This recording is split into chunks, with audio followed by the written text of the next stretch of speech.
I'm just gonna employ everyone, to be honest. Every single factory worker. Alright, so let's check this out. Is this enough now?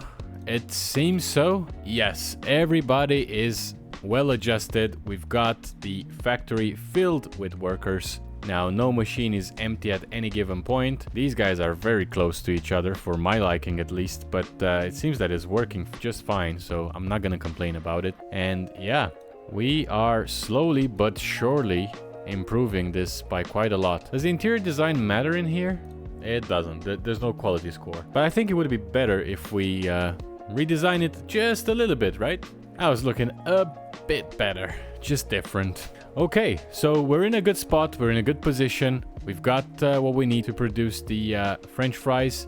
Let's check the Freak engine quickly in the inventory section. French fries now, it's up to 640, which is pretty good. I still think that we would need another 4 of these machines so we can truly make up the amount of fries that we need. And speaking of that, let's cut off our import of fries. We were paying 87 cents for fries, which is not that bad in the grand scheme of things, but it's not needed anymore. So now we can replace the order. We already dropped down from, I think it was like 10k, now we're down to 6k. So we saved about 4k if I'm not mistaken, or at least 3.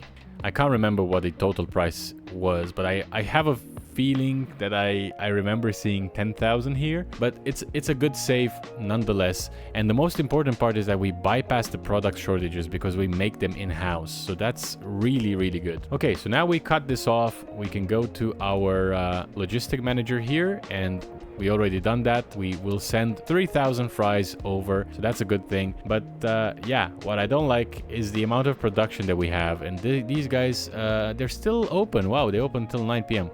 That's good. So let's go Freak engine again and add another set of items. So let's do another 4 automated frying machines. Then we also needed the output stations, of course, then input stations, and then 4 food cutting machines, right? That was about it. Oh, and yeah, fryer machines, cutting machine, input and output, and we're done.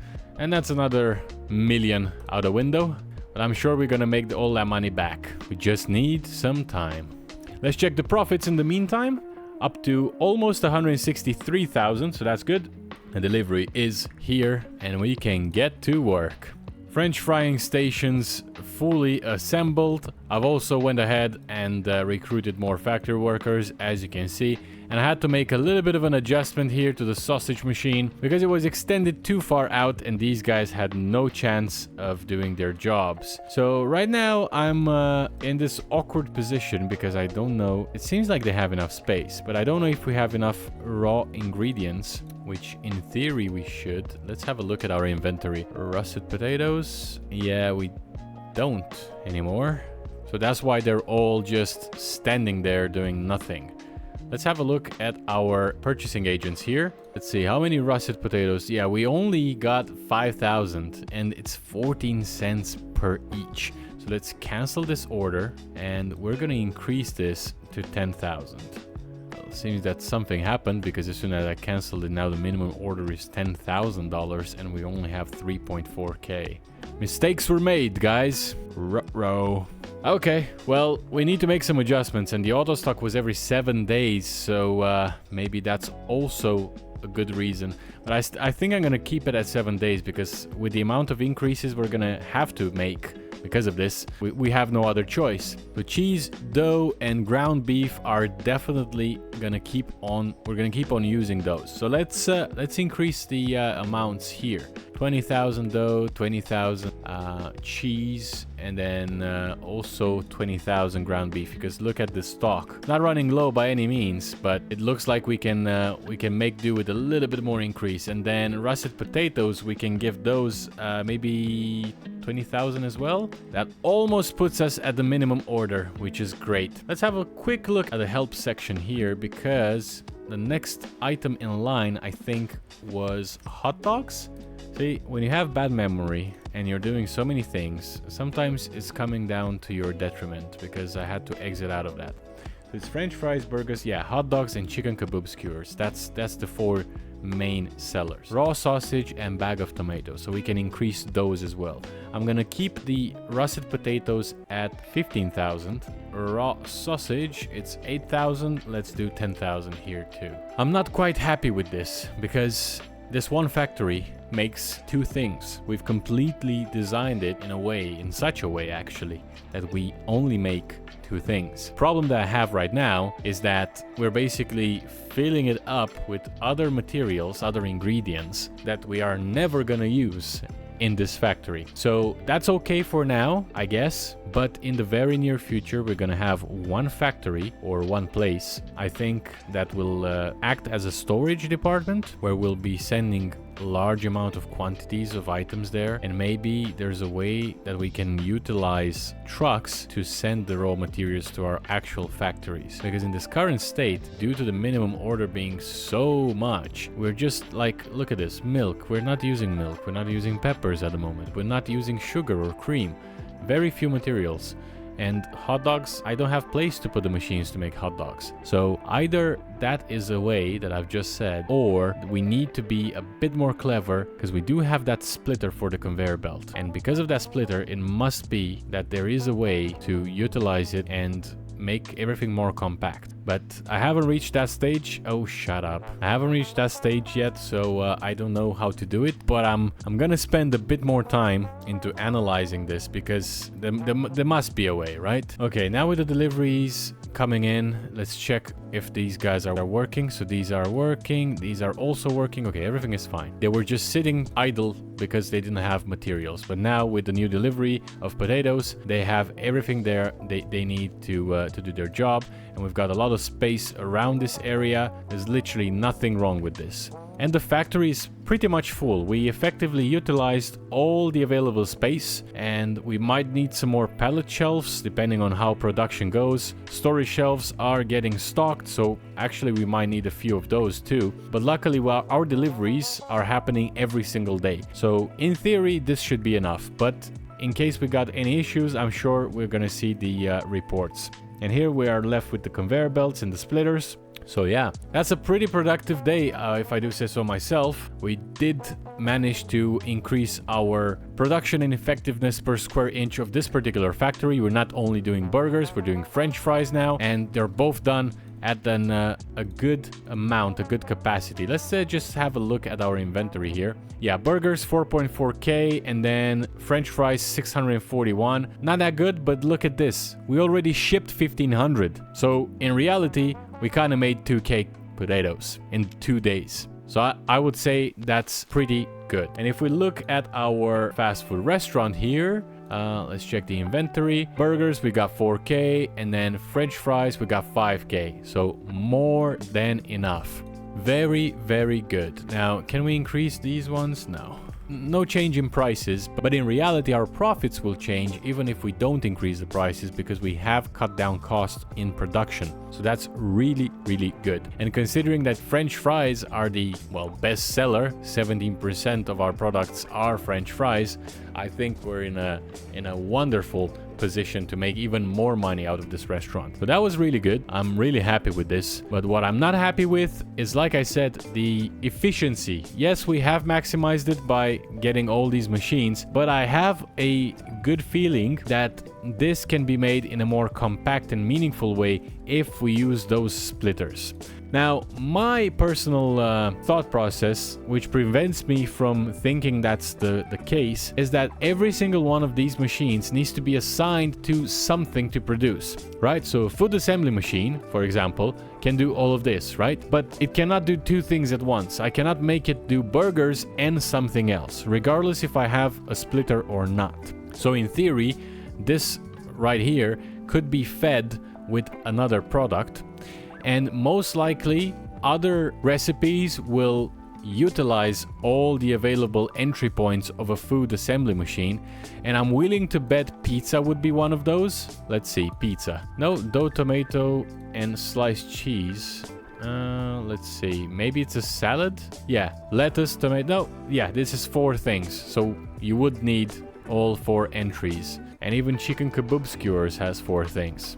So yes, there are some items, some recipes that will utilize all of the available space. But if I were to send, for example, let's say I double the production of dough, it wouldn't matter because this is just only one machine. It still takes 6 minutes to produce. I'm not making it any faster. So at the end of the day, maybe some of these input stations could be changed in that sense. But yeah, I'm gonna have to take that offline, so to speak, figure it out, and then come back with an actual answer, because testing it out right now would be a waste of time for me and for you, and also will be terrible for our business because we wouldn't be making any products.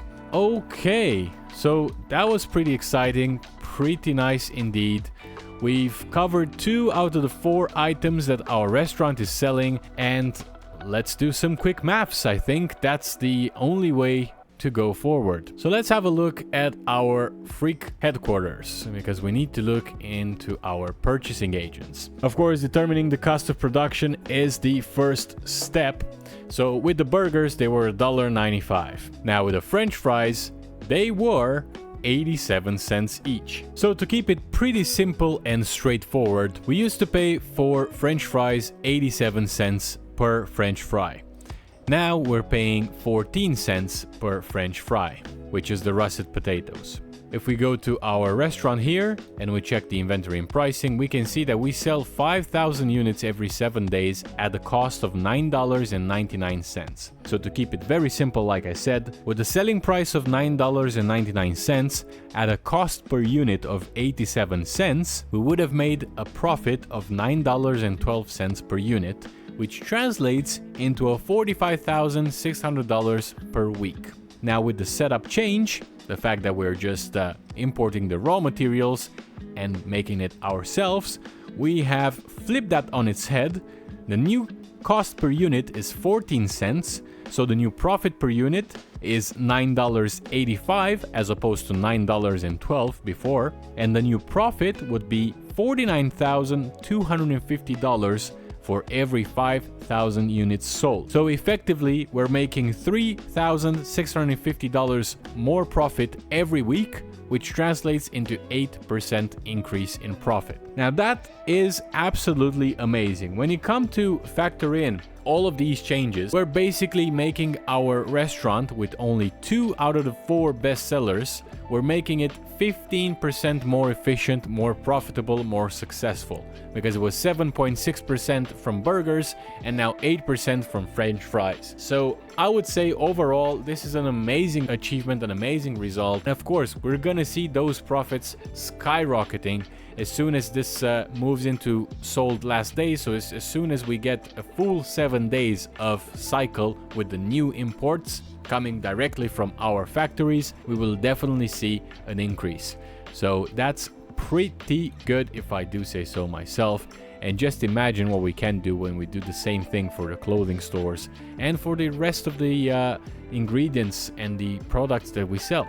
It's just an amazing thing to have, and I'm so glad that we live in an environment with this game where devs actually do care about the game and they invest in it and make it nice and pretty. So I couldn't be happier, to be honest. And all that talk made me hungry, so let's grab a cup of coffee, why not, and eat a bag of bananas. And now that I have a coffee in my system, I can go to sleep, because it's just a natural way of things, right?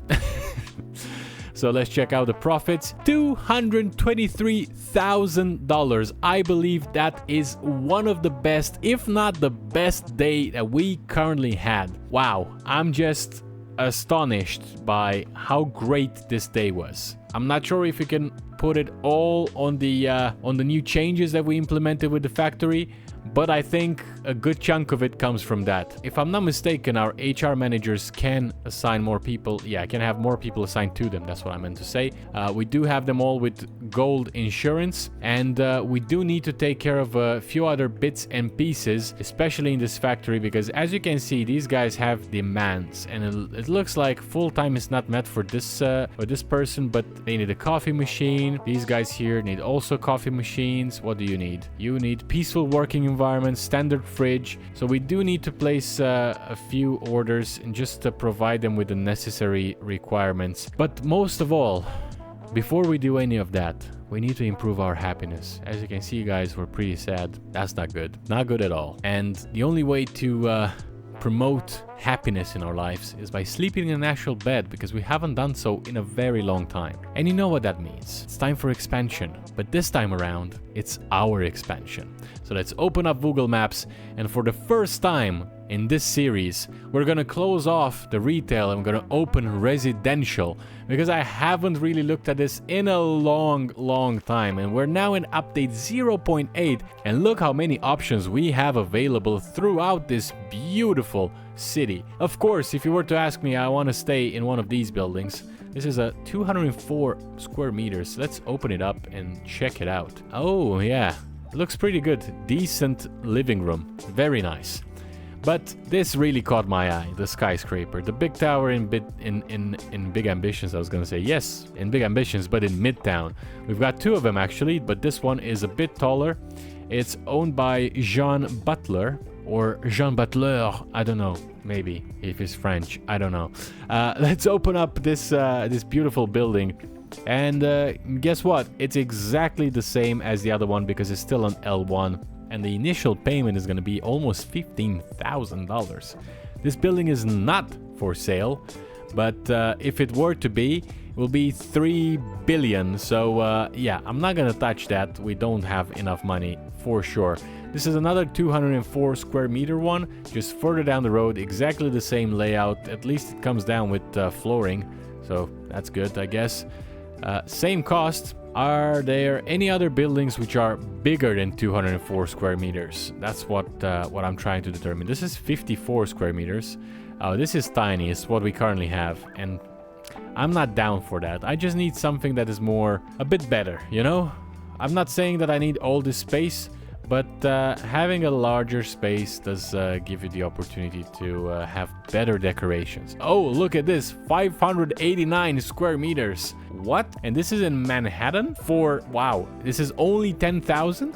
Jesus, look at this. This is huge. Now, this is something I could really enjoy, but it's so big. This is good for an office with the little windows here. Looks very impressive. But goddamn, it's in Lower Manhattan, 589 square meters. This one is also a big one. How is this only 204? And how is this only 204 actually? And so is this. This is even smaller, 54. Look at the footprint. The footprint is amazingly big, right? It's very wide, and it's a tiny apartment. But I guess it does make sense, because at the end of the day, Midtown is kind of like any city center in a large city, right? Apartments are crammed, not much space, the rent is huge, but you pay the location, you don't pay the amenities. Of course, Garment District and Hell's Kitchen are very small. No complaints there. I was expecting that, especially since we already have an apartment here. So the only real options are, I guess, Murray Hill, but I haven't really seen a big one here. No, it's Lower Manhattan. Yeah, we have to live in Lower Manhattan, because this is the only place that actually sells 589 square meter buildings. Yeah, we've got a couple of choices here. There's one here, one here, one here, and that's about it. Yeah, oh, there's another one here, and yeah, so we've got like 4 apartments to choose from. They're all the same thing, and ideally, I would like to sit somewhere here on the Broadway so we can easily get into town and not drive too far away from our locations here. I think this one could be ideal. What is this? Gas station and vehicle repair. Yeah, I think this one kind of tickles the right spot. Rent is not too bad. What is this? Oh, it's cheap too. It's 145 million. We can definitely do that. I mean, yes, we're at 1.3 million right now, but we just started expanding. I know we've got a good amount of businesses, but that's just the beginning. We haven't really stepped into it. So we could potentially be an owner of this entire place. So let's rent out the building. We also got an achievement because we got 2 apartments. So I guess that's lovely. And this is 589 square foot. Now, the other thing that I want to check out, and you're not going to believe it, is the interior installation firms. But this time around, I want to check the ones that are for apartments. All right, let's have a look. So it's a residential building, and I guess it's an N1. I have no clue what I rented. Where's the Bizman? There it is. So this is 589. It is an N1. Yes, indeed. So let's go N1. And we've got a modern and a rustic. I think they're the same as they previously were. This is the modern design where we have... Oh, I thought this would have been a nice office, but apparently this is a kitchen. And the office is here in this room. We've got a nice living room as well. Some pretty interesting designs. There's another kind of office here, separated this room. It's an interesting one for sure, not too bad. And let's look at the rustic one. Okay, a bit more. Oh, the kitchen here looks just horrible, but a lot more wood and a dedicated gym area that looks slightly different. Yeah, I definitely would like to go for the modern look, 100%. But right now I think I'm gonna take a step back and just do it by myself, because I feel like we'd need this, you know? But enough is enough. I think we've done quite a few things today, and just to recap, we've further optimized our factory. Now we sell burgers and French fries. We manufacture them in-house. We provided our restaurant with our own products where we have full visibility on everything that goes in them, so we know for sure they're gonna be just right. And we also managed to rent out a beautiful apartment in the lower Manhattan region, which I'm very excited to start decorating. So stay tuned for the next episode where we're definitely gonna see this happening. And as always, thank you very much for joining me in today's video. If you did enjoy, please don't forget to leave a like, subscribe to the channel for more content like this, engage with me in the comment section, stay safe, and I'll see you in the next one.